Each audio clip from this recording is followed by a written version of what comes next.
Hey everybody, this is a informational / public service announcement.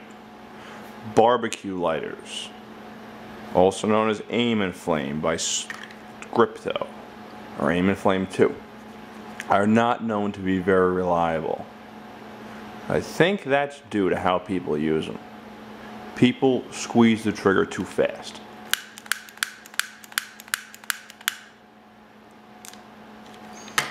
If you just squeeze the trigger slowly, they always light. Because when you squeeze the trigger, it's starting the fuel and the spark.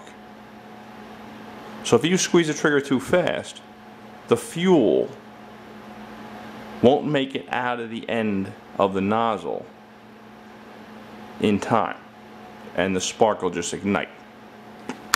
So, slow. This is set on the lowest setting. This one has been under the barbecue for probably at least 2 years. See how rusty it is? It's rust. These have basically been through hell, and they still work fine. They're $3 at Home Depot, but people still write a ton of negative reviews because they pull the trigger too damn fast. This one's made by BIC. It has slightly better reviews, but pull the trigger slowly and it lights.